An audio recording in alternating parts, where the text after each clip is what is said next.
Welcome back, everybody, to the Flipping Truth. How you doing today, Wes?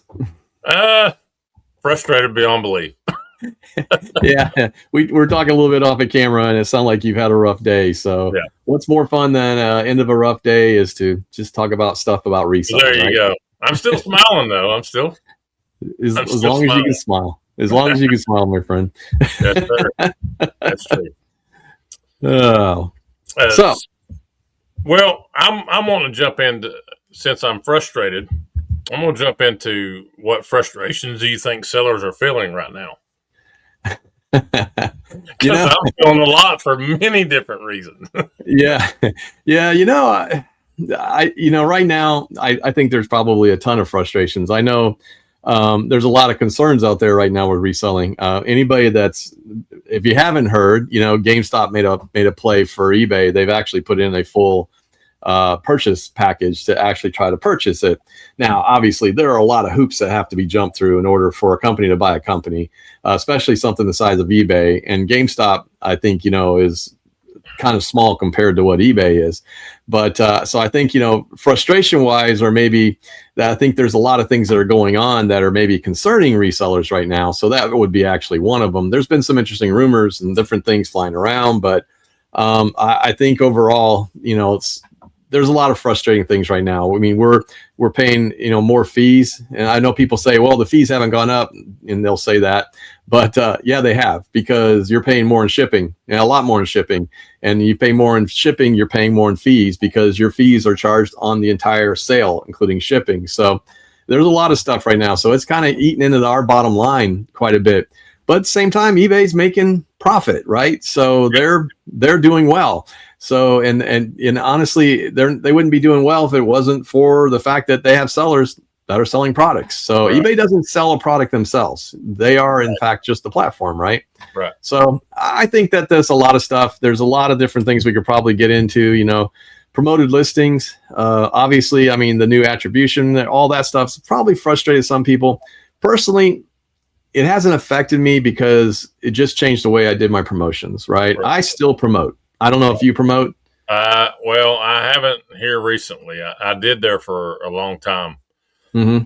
And I have kind of quailed that back a little bit. I'm not doing it much now. I mean, I promote, and I have found that my sales, honestly, between promoted and non-promoted, is 80% organic and 20% promoted. I do feel like the promotion works for me. It's different for everybody's business, but it is a concern, though, because there's some people that are promoted straight across the board, and they're getting charged a lot more in promotion. So I think that we can kind of see that.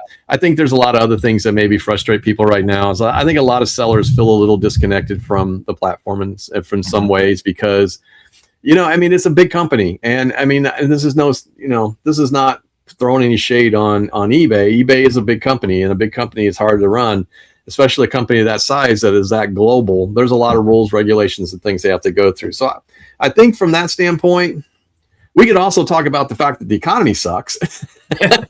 Inflation went up another %.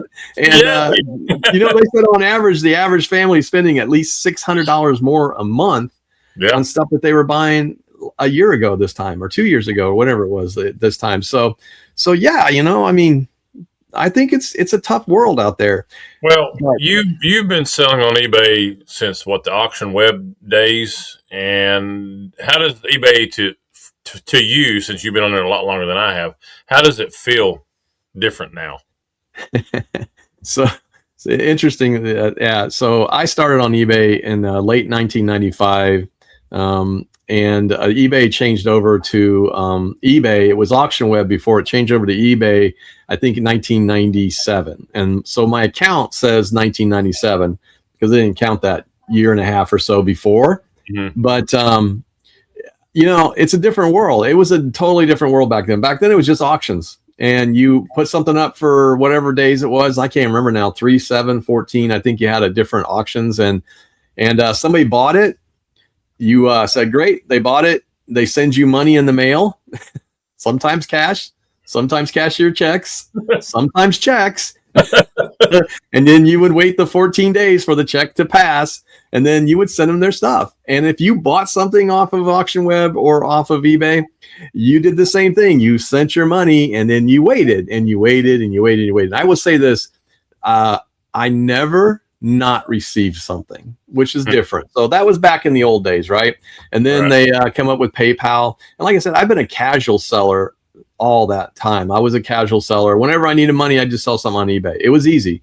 And it wasn't easy back then because you could put text, but you couldn't do pictures. You had to host your pictures on a server. So what has changed? Everything has changed. So you think about it. You know, one of the things that Cohen brought up, he says it should be simple. And he's kind of right. It should be simple. Back in the day, it was hard. I could honestly say, because we had to write HTML. You had to host your pictures on a page. You had to put the links in there. You had to do all this stuff. And it was hard. Or you could just write text. And, you know, I mean, sometimes it gets sold, sometimes it wouldn't. But without a picture, it's kind of hard. So, but then, you know, they added the pictures and they started doing all these different stuff. It got a little bit easier. And then they started adding categories and then more categories. So I've been part of that where I've seen it kind of, you know, change from the very beginning to now. It was just a lot different. And I still think now, I think from then to now, I mean, it's better in many ways, every way. I mean, payments, everything. So, but I think that the change is, you know, if what's been hard is I think that it has become a little bit more complicated in not so much the listing process, but getting your listing seen. And I think that's where it's become is, you know, the algorithm has changed and it is continuously changing. And we know eBay is a black box when it comes to their algorithm. They're not going to tell you what it does. They're just going to, you just learn by trying, right? So yeah. At that point right there, how frustrated though do you think overall resellers are with that? Oh, I think sometimes that drives people crazy. You know, again, it's back to that same point where the frustration I think comes from trying to get your stuff seen. So you're either paying more for promotions to try to get that up there, or you're working harder trying to figure out their algorithm, right? You're trying to figure out, well, what am I missing? What is this? You know, what's happening here? Which is why, you know, I think there's been a rise in the use of AI. AI has been somewhat helpful on helping with listings because it can identify the keywords. But, you know, the thing is, as soon as you figure out the keywords, eBay changes the algorithm a little bit, right? So it starts looking for things that are different. You got us figured out. No, you don't. Yeah, no, it's not, and that's the whole point of it. It's because, you know, and they do that for a reason. That's the same thing. Google changes their algorithm all the time too. It's because it becomes too consistent. If it's too consistent, then people find a way to work around it, and that's, you know, just the whole thing. That's the whole reason for the continuous change. Right. So, but I think, you know, from that standpoint, I think it frustrates people a little bit. And for a new seller, and I'm not trying to discourage people from new selling. Like I said before, I've actually been trying to help my neighbors get into reselling, and they started reselling some stuff. And they ask questions, and I try to help them everything I can. But I still think it's an easy business to get into. I just think it's hard business to do if you're not at least dedicated or devoted enough to it to actually learn and to adapt and to change. And that's been the biggest thing. And the biggest thing I say right now is from the resellers, they got to adapt. We've got to all adapt a little bit, right? You have to. So, I mean, change is inevitable. Learning, that's the thing that I've been on this 3-year odyssey, if you will, and doing these podcasts, because kind of a little self-interest, I wanted to learn. And why not learn right here face to face with people? Yeah. That's why I enjoy doing all the interviews and talking with people. I mean, I have got a lot of knowledge now that I did not have 3 years ago. Yeah, well, and I think that's a big encouragement, and that's actually good advice. There are a lot of people, and you know, we need to probably do a podcast sometime about podcasts, right? I think there's a lot of people that you probably follow, that I follow, that I've learned a lot from. The Trash to Cash guys, but Kevin, Commonwealth Picker, ADH Dave or Dave IRL, Carrie, American Arbitrage, and gotten to be friends with them as well, which is kind of cool. I've learned stuff from like Justin Resells, $1 Million Peddlers. I mean, there's just some that I follow. Honestly, I've learned from Packing Orders, Johnny, your guy, and the Finders Flippers Resell podcast. Honestly, you guys have had some great guests on there. So I think though, and Grams and Pops, learns from them as well. I mean, good grief, I could go through all these different people. There's just so many. It's hard to say all of them. Flipping ain't easy. I mean, I've just listened to so many that just but stuff. there's a common theme with all of them. And after meeting several of them in person, it's like we all have the same common goal in mind. And I've very rarely ran into anybody that wouldn't give me some help. Yeah, absolutely. Very totally rarely. Agree. Yeah, they're always willing to help. And I think that's the one thing about the podcast community, which, again, when you're frustrated, you want to reach out. You want to try and find somebody to see if you can get help and to learn, right? And that's the biggest thing about this community is like, yeah, you know what? Technically, we are competitors. I mean, I know a lot of people that sell comics, but at the same time, I sell plenty of comics, so I'm not worried about competition, and I'm not, and I know the biggest reason that I started doing a podcast wasn't because I wanted to teach. It was just because I learned by talking about things, just like you do, or you learn by interviewing people, and that's kind of the way to do it. So I think, maybe kind of circling back to, what are the reasons people were frustrated, but there's a lot of ways to go and learn and get better at your craft, right? It's just a lot of things that you can do to improve it. So, why do you think resellers, and I'm talking about the Cohen interview here, reacted so strongly to that interview? What do you think was? I think the biggest reason is that he put this into perspective, and let me try to see how he said it, and it was really good the way he said it. He basically said, and this is a fact. What I think he liked was everything was seller centric, right? I feel like maybe this is what eBay's lost touch with, because what he was talking about is the seller is the customer, and the fact is the seller, we are the customers of eBay. Right. Our customers are not eBay's customers. I think that's where the confusion comes to. It's like, I bought it on eBay. I don't want people to think that. I want people to say I bought it from Doohickeys and Whatnots, or I bought it from Breeze Flippers, or whatever my username is. Breeze Flippers, my store. But I want people to think that they're my customers. I sold them that stuff, right? eBay's just the platform, but I'm eBay's customer. And I think sometimes they forget that, right? Because, I think that was the one thing, the biggest thing that he said that made a connection. At least that's what made a connection with me.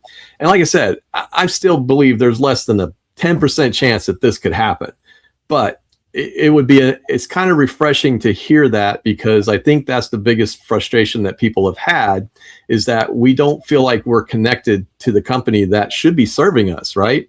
I mean, people want that. They want to have that connection. Absolutely. We want to feel connected. We want to feel part of it. We want our opinions to be heard. We just want to be heard. Sometimes you can't get anybody on the phone.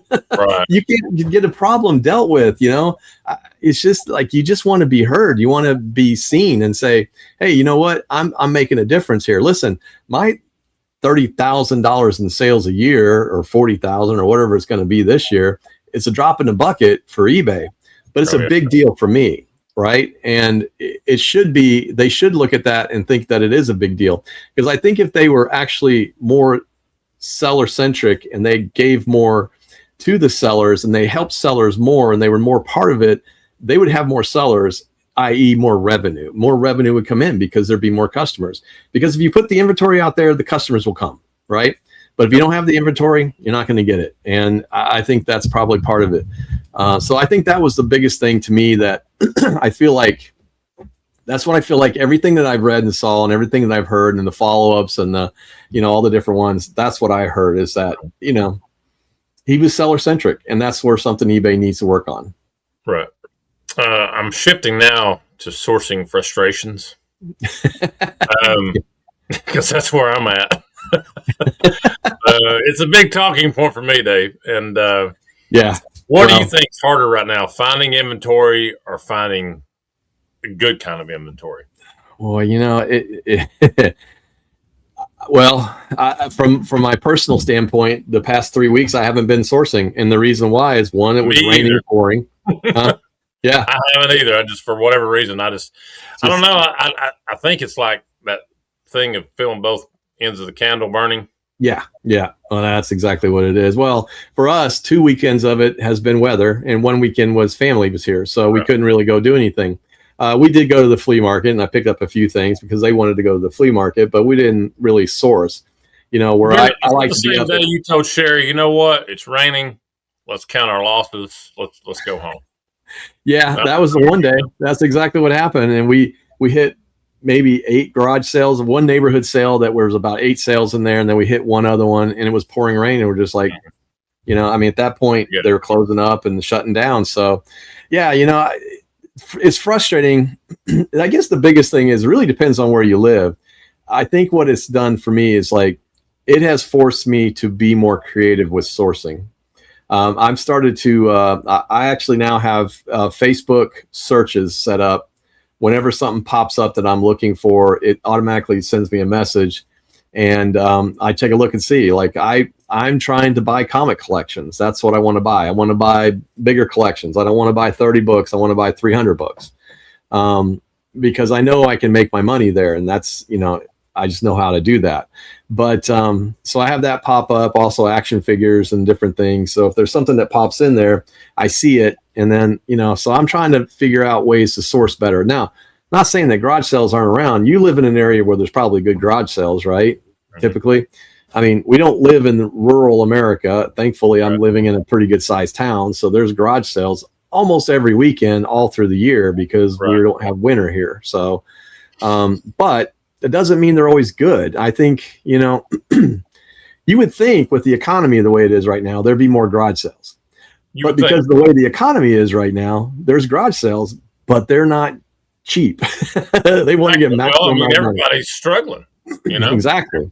Struggling. And you almost kind of feel guilty about, you get a $5 item and you're trying to talk them down to $3. You almost feel bad because, in some ways you're taking money from them. And so, I try to be as fair as I can and bundle up as much as I can. And I think the last garage sale that I was at, I picked up a transformer that was like a huge one. It was big, right? And I only paid $5 for it, but that's all they were asking. It was $5 was listed. I didn't even try to do anything. I was like, yeah. I go, what do you want? He's like, says $5. I'm like, all right, I'll take it. So I mean, there's certain things you can't do and you will do, Right. but yeah, it's just hard. I'm going to hit you with some rapid fire things real quick. Sure. Okay. First thing pops in your head, just give it to me. All right. Garage sales changing. Yeah, I think they are. They are because I think people, it's more, I think people have figured out there's alternate ways to sell stuff other than garage sales. So I think they're changing. So yeah. Thrift store pricing is rising. Off the hook. It's like you're paying $5.99, $6.99 for a T-shirt you can buy for $5.99, $6.99 at Walmart. It doesn't make any sense. Yeah. So more competition, and that can be twofold, either by an individual or by thrift stores.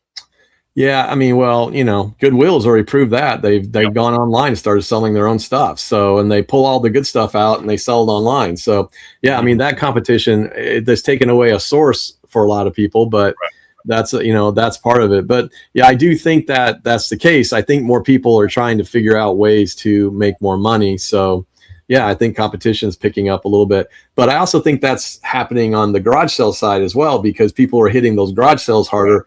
So like I go out any one day, there's 4 or 5 resellers I've gotten to know. They're all out there hitting them the same time. And we end up at the same place all the time. So thankfully we look for different stuff. Shipping affecting buying decisions. Oh, good gosh, yes.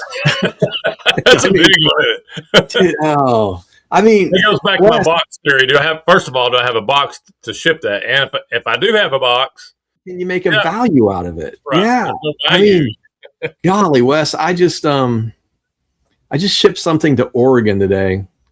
What was it? It was a fairly good sized box. It was 16 inches by 4. It was 15 inches by 10 inches. And I had to cut a box down because I had a 16 by 10 box. So I cut the box down to 3 inches because that's what it was. But it was a big Lego for Sonic, right? It was brand new in the box. So I thought, I asked 31. I think I got 29 for it. And at that time when I had it set up, I had it at $6.99 shipping, which should have covered it to most places. But it was just 2 ounces over a pound, and going to Oregon, it was $10 to ship. So at $6.99, I've lost $3. I mean, there wasn't anything I could do. I mean, right. You know, so yeah, shipping's gotta go. Yeah, and you know, so honestly, and you know, I know these are rapid fire, but I'll just tell you, it's making me go through and redo all of my shipping right now. I'm having to look at it, and I'm having to take out. I'm pulling down items that are good items, but they're not going to sell because I can't. I have to ship them for more, so I'll sell them on auction. Well, you know, definitely need to go back and look at those older items, because absolutely what you had on there, and it goes and it sells, and you're like, yep. Wait a minute! I just gave that thing away. I paid them to take it. Yeah, no, and same thing. I have eliminated all of my free shipping. I don't have anything free. It would take something very unique for me to have to ship it for free at this point. So, you know, if I know it's $20 and I know I can ship it, and I sell it for $20 and I can ship it for $5 or $6, then you know I know I'm going to make money on it. But it has to be that. It has to be a limit at this point. Need for higher margin items.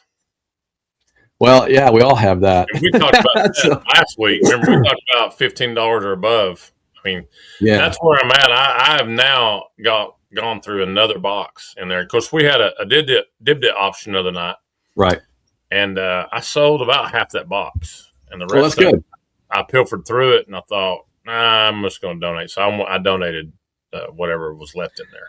Yeah, I mean, I think you have to at this point, you know, start going through this. Like I said, you got to find what the price margin is for what can be shipped, because again, you can buy something for $0.25 and it's worth $10, but if it's only worth $10 and you can't sell it for $10 and then charge $6.99 for shipping, you have to sell it for $10. So that means you're trading $5 and you're getting $5 or $6 for shipping, and it could cost you more. There's just, you know what, the I'm learning, and I think it took me a while to learn, is that my time is worth more than that, right? Mm-hmm. The time to ship that, the time to take that, even though some of those things are really easy to ship, I have to really consider how much, you know, if it's an easy ship and I throw it in a bag and it's gone, no problem, you know, right.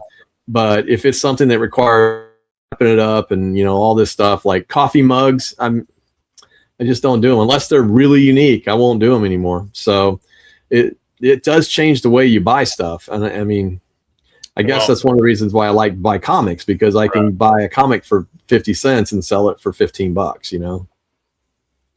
Thinking about resellers in general, not just your frustration, but what do you think frustrates sellers the most once they have listed an item, not being ready for the algorithm to launch them up in the stratosphere, or is it? Yeah, I think it's the wait. You know, for new sellers, it's always the wait, and then it's the wonder. You know, it's like, did I list it right? Is it right? You know, I mean, I think what happens, especially this is, I think, and listen, this was me as a new seller too. We list 10 things and we're waiting for 10 sales, right? Mm-hmm. But that doesn't happen that way. So I think the frustration is, especially with new things that are listed, is that, you know, we have to realize it's a numbers game. If you list 10 things, it might take 10 months for those things to sell. One takes a month, you know what I'm saying? So I think it's a numbers game. And I think, you know, if you listen to the resellers that are out there that are doing really well, they're listing a lot of stuff and they make more sales. So the more you're listing, the more you're going to sell day in, day out. And I think that's probably what happens. And I think we just don't realize how much more you have to do. Right. So, I mean, you know, if you only have 10 things to list, that's all you got. But, you know, but if you have 100 things to list, keep putting it up there and keep building that store up. And I mean, it's a numbers game. So is it fair to say we're algorithm confused? And in that, do you think eBay wants us algorithm confused? Well, yes and no. I mean, I think that new sellers are, because they don't know. But I think if you were to go through and if they were just to learn one simple thing is to learn to sell similar, they would see the ones that have sold and they could see that. eBay tells you, and they actually have it somewhere on their forums, they tell you how to do a listing. They tell you exactly almost how to do it. You know, putting up the brand first, the size, the information, the color, all the relevant information should be in the first part of the listing, and anything that's not relevant should be at the end. And most people think they have to write it like a sentence. It's not what you do. You write it like you're stuttering, almost like you're saying a word and a word and a word and a word. That's the way you write your listings. It took me a while to learn that, right? I mean, even for the longest time, I didn't really catch on to that. But then, you know, after I started catching on, it's like, you know, I put something out there and it gets seen. So that's kind of the new thing. So yeah, I just think we are confused, but I think that there is guidance out there for it. Right. So if you could realistically fix a few things on eBay, what would you do?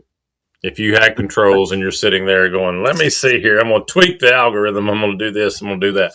What would you do if you had the seller's best interest at heart? What would you do? Well, I would honestly, I think I would, to me, I would be more seller focused. I would basically be there to help the sellers more, because the more you help a seller, the more they're going to make. So making customer service available more readily, making your questions get answered a little bit better, you know, like just the things that you can do. So I think that's the first step.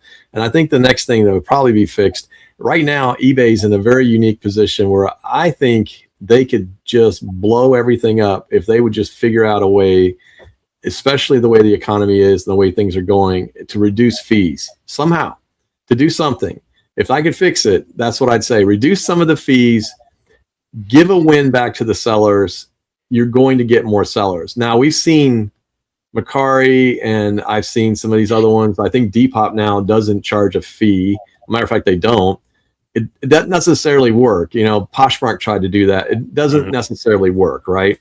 But there are things you can do to give a little bit, because I wouldn't expect them to give up everything, because honestly, I want them to innovate. And that's the biggest thing too, is like, we haven't really seen any big innovation come out of eBay in the past 2 years, right? Every time we've had an eBay open, and I go to the eBay openings, I mean, I go online and I watch them, and nothing in there is like blowing out my skirt, man. I mean, I'm like, oh, I can't wait to see that. So I think if I can push a couple levers, I would definitely have something that's going to make, with all the AI support and all the stuff we have out there, eBay could easily do that and offer that to the sellers to make it easier for new sellers, and to make it, easier for that barrier of entry to get in there. So I think that's what I would try to fix right off. So, well, I agree with you. I concur. I just wished like you said, we could have somebody we could actually talk with and be heard and hear our frustrations and try to understand where we're coming from as sellers. You know, I mean, it's a big company, and I work for a big company right now, and it's driven by the board of directors. It's driven by the investors, and the decisions that are made are being made as their best, what's best for the company. It's a big machine. And so I get it. So I straddle that line, understanding both sides. I mean, I understand what they're going through and what they have to go through as a company. There are regulations and hoops that they have to jump through. And let's be honest, let's go to a positive side of this. eBay supplies a great platform, right? I mean, we have an opportunity to basically have a storefront for very low cost. And having owned a business and a storefront, I know how much it cost. When we had our business, it was easily our cost for rent, just for the rent for the little building part that we had, was $900 a month. Utilities, water, everything else that goes onto that, all the stuff that we had to pay, the insurances, all that stuff, another $400 or $500. And then we had to try to make money to pay for our salary, or my wife's salary. It was a lot of work. We had to handle all the marketing, all the sales, all the, so everything was there. So eBay does a lot of stuff for you, and they give you a global platform that you can sell anywhere in the world, with some restrictions, of course, but you can sell anywhere in the world. So on that positive note, I think they're doing a lot of great things. I think if they just took a little bit to focus back on the seller, though, they could do really great things. I heard a quote this week, and I think it's pretty much spot on. It says, the people who survive in this business aren't the people who complain the loudest. again, like I said, it's a big company. It has a lot of, it has a lot of things that are frustrating, but it also has a lot of great things. eBay is giving us a lot of stuff. I mean, eBay has given me extra money to pay off bills. It's given me extra money to go on vacations. It's given me extra money for gifts. It's given me, all that stuff. And it's bought me a lot of comics. So, you know what I mean? So, there's a lot of things you can't really complain, but you just got to learn to work. We learn to adapt because that's what we do. Yeah. I know there's always ebbs and flows to the whole thing. Eventually, maybe it'll flow back our way at some point. Who knows? I don't know, man. I think things, down the road, who knows what's going to change or what's going to happen. And again, we don't, I'm not holding much faith that something like this would happen. And honestly, I'm not totally sold that if it did, it would be a good thing. I'm not completely sure about that. I think there'd be a lot of things that would happen that could be hard for the business, right? So in some ways, I'm a very much, I don't mind change. I'm okay with change. I've been through many changes in my company. You know what I mean? But at the same time, I also like stability, and that's what I feel like we have with eBay.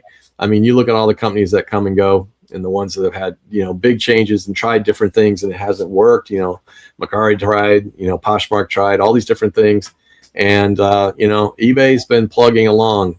It may not be the fastest machine, but it does get you from point A to point B. Well, algorithm problem, adapt. That's right. Figure it out. Learn how to list. I mean, adapt. Learn how to list. You know what? This is what I always say. If it didn't work, try something different. Write it different. Do it different. Put a different description in there. A lot of people, what you see these days too, and this is something that I think is interesting. A lot of people never put descriptions in their description. They would just put what it is, like one sentence. And then all of a sudden eBay comes out with the AI descriptor, and they're like, everybody's like, oh, that's crap. But think about it. What's eBay telling you? Well, they're telling you got to have something in there, right? So that you get found. Some substantial stuff in it. Exactly. So you get found. You get found by Google. You get found by everybody else. Your page is searched. Yep. So their search, eBay is crawled by Google every day, every hour, they're being crawled. So put your stuff out there, learn to adapt, don't shortcut it. I think that's the biggest thing, right? So, making a listing, don't shortcut it. Try to use all 80 characters, get your keywords up front. That's just simple stuff, right? Yep. So I think it's easy enough to figure out. It's frustrating for new people, but and hey, go out there and watch some great podcasts like Slim Flippers, Breeze Flippers, the Finders Flippers Resell podcast. Go out and watch these guys. Anybody, all of them. Yeah, go watch them and pick ones you like. And if you like them, subscribe. Speaking of that, thank you to the people that have subscribed. I think we're up to 32. Oh, yay. And listen, we appreciate all of you guys. And if you think this has been helpful, great, subscribe. We appreciate you. Leave comments. We love the comments. And what we'd like to do at some point, we get 100 people, we'll start to do some lives and kind of fun stuff. And again, Wes and I aren't the experts of everything. We just love reselling, and we've between the two of us try to get better every day. We try to get better, and we learn from each other and from other people. So I think that's the biggest thing. And that's flipping truth. That is the flipping truth, my friend. Well, David, have yourself a wonderful week of reselling and whatever you're doing and all your endeavors, and hopefully our frustrations will get a little lower. Well, anytime we make sales, it's much better. So thanks a lot, Wes. All right, man. I'll see you soon.